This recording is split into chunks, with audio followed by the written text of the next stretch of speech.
in this universe. And now, China is the ideal partner for cooperation with African nations. China offers them a lot of support, including by constructing vital infrastructure, growing industries, fostering trade ties, and other things. Throughout the previous 60 years of collaboration, 55 African nations have established diplomatic ties with China. China has worked hard to raise the standard of living in several of Africa's underdeveloped nations. Yet, China's assistance to Africa does not end there. You know, China announced plans to spend $130 billion over the course of 20 years building railways in Africa as early as 2010. The entire globe was immediately drawn to this issue. What then has China accomplished for Africa over the last 10 years? For every nation, railroad projects are extremely crucial. At the present time, China is contributing to the construction of a number of key railway projects located in Africa. According to the available statistics as of the year 2021, China had made investments in Africa amounting to more than $60 billion US. The majority of these funds were used to construct railways that linked Africa's grasslands and deserts and fostered social cohesiveness among African civilizations. These trains were constructed with the intention of linking Africa's deserts and grasslands. Not only do these railroad facilities contribute to the expansion of the nation's economy, but they also help to strengthen the soft power of the various areas. There are three key high-scale railway projects that are essential for China as well as for Africa. Then, what are these three different railroads? The first railroad was known as the Rai Railway.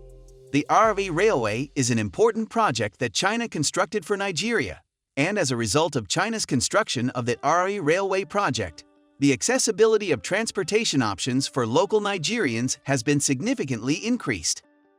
The return on investment for China is far more than the initial investment of $1.6 billion. Because of the railway, Nigerian goods can now be dispersed in a more timely and efficient manner, which has had a greater positive impact on the local economy than before the railway was built. Since the successful building of the Rai Railway, China has increased its infrastructure strength in the global community. At the same time, China has increased its cooperation and development exchanges with Nigeria. Nigeria is one of China's most important trading partners. The construction of the second railway, also known as the Jaji Railway or the Yaji Railway, came to a total cost of $4.5 billion and included a distance of around 750 kilometers. Between the two countries of Djibouti and Ethiopia is where you'll find a freight train. In point of fact, the Yaji Railway needs to rank among China's most significant railways created to the continent because it has expanded the GDP of African nations by 10 times in only a few years. As a result of the successful completion of the Yaji Railway project, it has become an important undertaking for the cooperation between China and Africa. The Yaji Railway is an endeavor between China and Africa that attempts to combine the three networks and also incorporates capacity sharing. This is perhaps the most significant aspect of the project. This railroad not only helps Africa's economy expand, but it also helps China's infrastructure in important ways. Both of these things are mutually beneficial. There is a growing interest on the part of several African states to collaborate with China in order to achieve mutually beneficial results. On June 1, 2017, the third and most major Chinese railway project, the Mombasa-Nairobi Railway, was officially launched in the African nation of Kenya. This railway connects Mombasa to Nairobi. It is the Mongolian Nairobi Railway, which China built for Kenya at a cost of around $4 billion USD. A new record for the number of passengers who utilized the Mombasa-Nairobi Railway in its first month of operation has been set at more than 10,000 people. The Mombasa-Nairobi Railway allegedly had an average occupancy rate of 95% within a year, according to government estimates. This underlines, in yet another way, how critical of a need there is among Kenyans for this railway. In addition to having a large positive impact on Kenya's economy, the construction of the Mongolia-Nairobi Railway has also resulted in the creation of a sizable number of employment opportunities for Kenyans. According to statistics compiled by authorities in the area, the construction of the Mombasa-Nairobi Railway has resulted in the creation of almost 70,000 new jobs.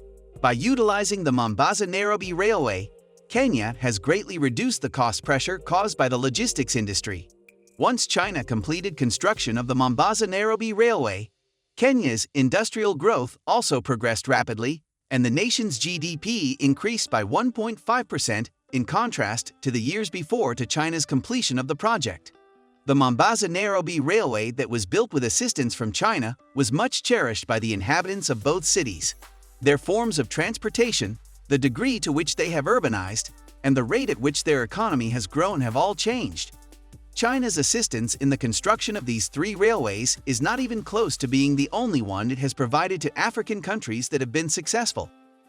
China will have provided assistance to Africa in the construction of more than 6,000 kilometers of roads and railroads by the year 2022.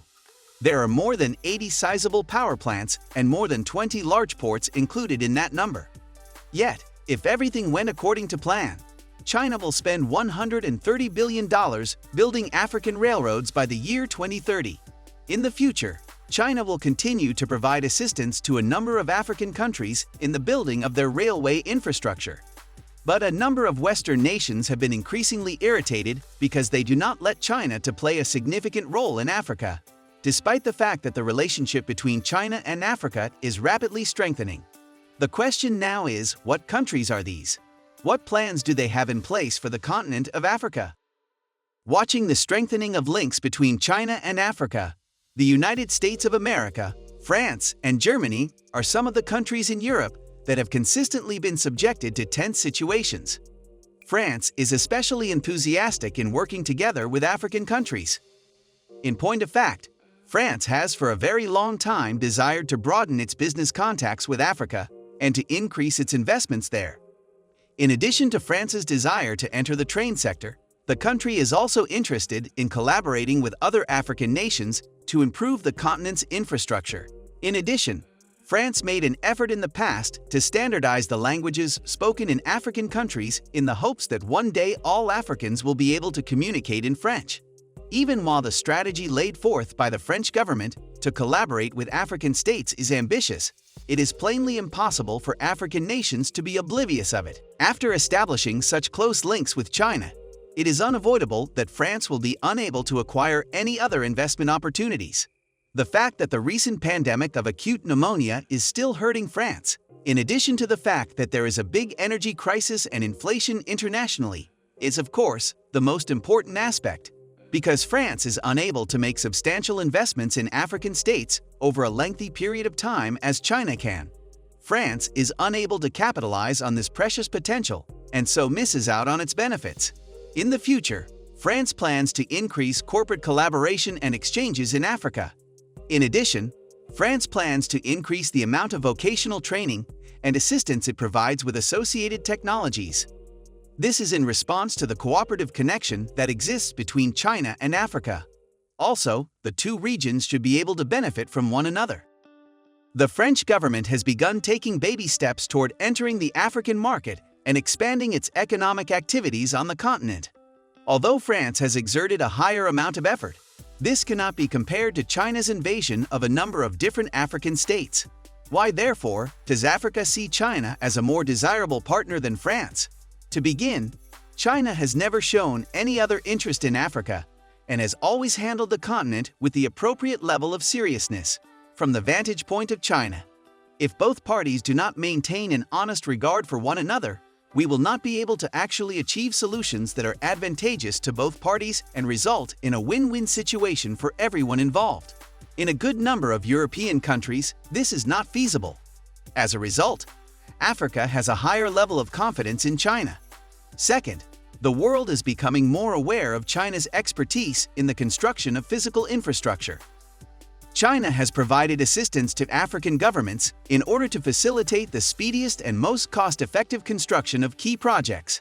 As a result, Africa is typically more keen to maintain its partnership with China and to broaden the scope of that engagement based on the previous experiences of the two countries working together. Share your opinion in comments. Also, click on this video to watch about another shocking project.